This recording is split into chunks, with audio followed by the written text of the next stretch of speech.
ಯಾವುದು ಡಿಸಿಷನ್ ತೆಗೆದುಕೊಂಡಿಲ್ಲ. 2028ಕ್ಕೆ ಕ್ಷೇತ್ರದ ಮತದಾರ ಎಲ್ಲರನ್ನೂ ಕೂಗಿ ಒಂದು ಏನು ಮಾಡಬೇಕು ಅಂತೇಳಿ ತೀರ್ಮಾನ ಮಾಡಿ ಅವತ್ತು ತಗೊಳ್ತೀನಿ. ಇನ್ನು ಟೈಮ್ ಇದೆಯಲ್ಲ, ಇನ್ನೂ 2 ವರ್ಷ ಇದೆ. 2 ವರ್ಷ ಆದಮೇಲೆ ತೀರ್ಮಾನ ಮಾಡ್ತೀನಿ. ಅಡ್ಡ ಮತದಾನದೆಲ್ಲ ಆತ್ಮಾವಲೋಕನ ಮಾಡ್ಕೊಳ್ತಿದ್ದಾರೆ ಸರ್.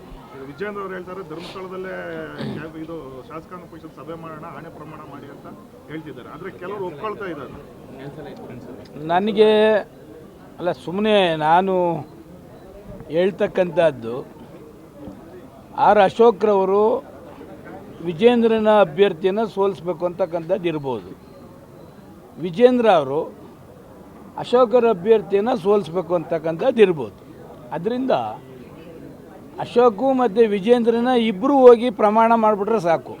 ಎಲ್ಲಿ ಧರ್ಮಸ್ಥಳದಲ್ಲಿ 63 ಜನ ಎಮ್ ಎಲ್ ಎಗಳು ಇದು ಮಾಡೋದು ಬೇಡ, ಅವರಿಬ್ಬರನ್ನೇ ಕರ್ಕೊಂಡೋಗಿ ಮಾಡಿದ್ರೆ ಸಾಕಾಯ್ತು. ಬೇರೆ ಯಾರು ಮಾಡೋದು ಬೇಡ ಅಲ್ವಾ? 63 ಜನ ಎಮ್ ಎಲ್ ಎಗಳು ಹಾಕಿ ಇವರೇ ಕರ್ಕೊಂಡು ಹೋಗಿ ಇವರಿಬ್ಬರನ್ನ ಮಾಡಿಸಿದ್ರೆ ಸಾಕು. ಹೈಕಮಾಂಡ್ಗೆ ಹೋಗಿ ಇವರು ವರದಿನೂ ಕೂಡ ಕೊಟ್ಟು ಬಂದಿದ್ದಾರೆ ಸರ್. ಏನಾಗ್ತದೆ, ಇವರೆಲ್ಲ ಸಸ್ಪೆನ್ಷನ್ ಮಾಡಿ ಯಾರ ಮೇಲೆ ಗೂಬೆ ಕುಣಿಸ್ತಕ್ಕಂಥದ್ದು, ಯಾರ ಮೇಲೂ ಅಪಪ್ರಚಾರ ಮಾಡ್ತಕ್ಕಂಥದ್ದಕ್ಕೆ ಮಾಡ್ತಿದ್ದಾರೆ. ಅವರ ಪಕ್ಷ ಆಂತರಿಕ ಏನು ಮಾಡ್ತಾರೆ ಮಾಡಲಿ. ಈಗ ಇವರ ಆಂತರಿಕ ಕಚ್ಚಾಟದಿಂದ ಏನಾದರೂ ಶಾಸಕರು ರೆಬೆಲ್ ಆಗಿ ಅಡ್ಡ ಮತದಾನ ಮಾಡಿದ್ದಾರೆ ಅಂತನಾ ಸರ್?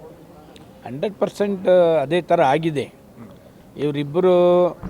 ಇವರಿಬ್ಬರು ಒಟ್ಟಿಗೆ 62 ಜನ ಎಮ್ ಎಲ್ ಎಗಳನ್ನ ಕರೆಸಿ ಒಂದು ಕಡೆ ಮಾತನಾಡಿ ಬಿಗಿ ಮಾಡಿ ಅದನ್ನು ಆ್ಯಕ್ಷನ್ನ ಮಾಡಬೇಕಾಗಿತ್ತು ನನ್ನ ಪ್ರಕಾರ. ಬಟ್ ಇವ್ರು ಯಾರೂ ಕೂಡ ಮಾಡಿಲ್ಲ. ಈಗ ಕಾಂಗ್ರೆಸ್ ಪಕ್ಷದವರು 135 ಜನನೂ ಒಂದು ಕಡೆ ಕೂಡ ಹಾಕಿದ್ರು.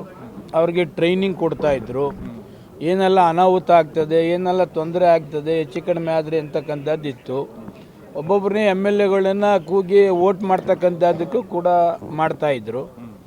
ಅವರು ಏನು ಪ್ರಿಕಾಷನರಿ ಟೈಟ್ ಮಾಡಬೇಕೋ ಅದನ್ನು ಅವರು ಮಾಡ್ತಾಯಿದ್ರು. ಬಟ್ BJPಯವರು ನನ್ನ ಪ್ರಕಾರ ಮಾಡಲಿಲ್ಲ. ಆಮೇಲೆ ವಿಪ್ಪು ಕೂಡ ಜಾರಿ ಮಾಡಲಿಲ್ಲ. ಆಮೇಲೆ ಕೊನೆಯಲ್ಲಿ ವೋಟ್ ಮಾಡುವಾಗ 9 ಗಂಟೆಗೆ ಇರುವಾಗ 8 ಗಂಟೆಗೆ ಹೇಳೋರು ಅಂತಕ್ಕಂಥದ್ದು ನನಗೆ ಅವರು ಕೆಲವು ಶಾಸಕರು ಮಾಹಿತಿ ಹೇಳ್ತಕ್ಕಂಥದ್ದು. ಅವರ ಇಂಟರ್ನಲ್ ಫೈಟಿಂಗಿಂದ ಕೆಲವರಿಗೆ ಶಾಸಕರಿಗೆ ತೊಂದರೆ ಆಗ್ತಿದೆ ಅಂತಕ್ಕಂಥದ್ದು ನನ್ನ ಒಂದು ಇಮ್ಯಾಜಿನ್. ಸರ್, ಆಮೇಲೆ ಈಗ ಬಿಡದಿ ಟೌನ್ಶಿಪ್ ವಿಚಾರವಾಗಿ ಸರ್, DK ಶಿವಕುಮಾರ್ ಅವರು ಪಂಥಾಹ್ವಾನ ಕೊಟ್ಟಿದ್ದಾರೆ ಕುಮಾರಸ್ವಾಮಿ ಅವರಿಗೆ. ಆದರೆ ಅವರು ಅಲ್ಲಿಗೆ ಬನ್ನಿ ಅಂತ ಹೇಳ್ತಿದ್ದಾರೆ ಸರ್. ಬಿಡದಿಗೆ ಬನ್ನಿ, ಬೈರಮಂಗಲಕ್ಕೆ ಬನ್ನಿ, ರೈತರ ಸಮ್ಮುಖದಲ್ಲೇ ಚರ್ಚೆ ಮಾಡೋಣ ಅಂತ ಕೇಳ್ತಿದ್ದಾರೆ. ಇದುವರೆಗೂ ಯಾವುದೇ ಸ್ಟ್ರೈಕ್ ಆಗಲಿ, ಮತ್ತೊಂದಾಗಲಿ, ಪ್ರತಿಭಟನೆ ಆಗಲಿ, ಯಾರೂ ಕೂಡ ಆ ಏರಿಯಾದಲ್ಲಿ ಹೋಗಿ ಮೀಟಿಂಗ್ ಮಾಡ್ತಕ್ಕಂಥದ್ದು ಇದುವರೆಗೂ ಇಲ್ಲ.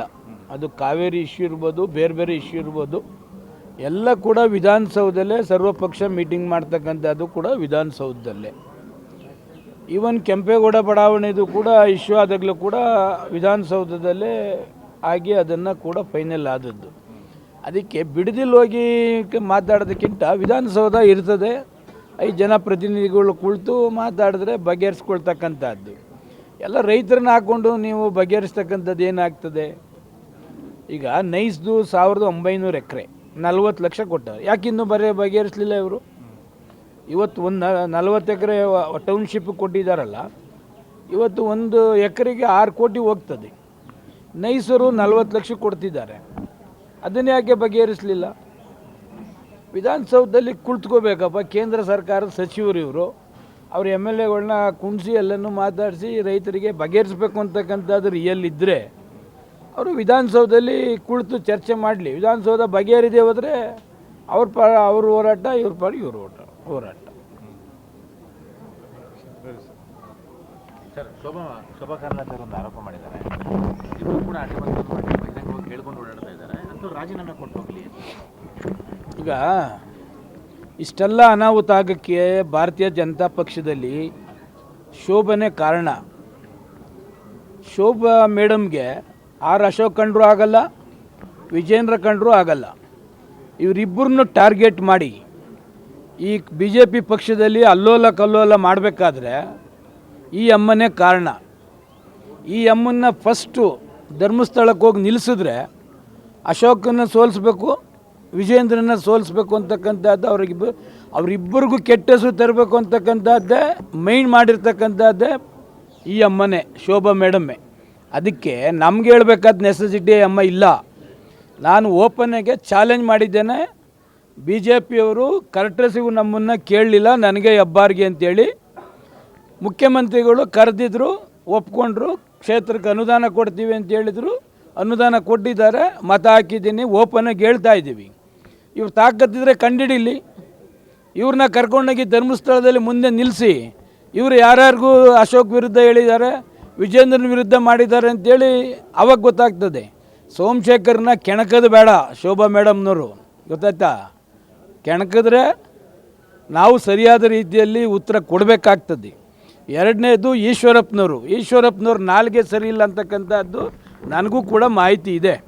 ನಾವು 17 ಜನ ಬಂದದಕ್ಕೆ ಈಶ್ವರಪ್ಪ ಮಂತ್ರಿ ಆದದ್ದು ಅಲ್ವಾ?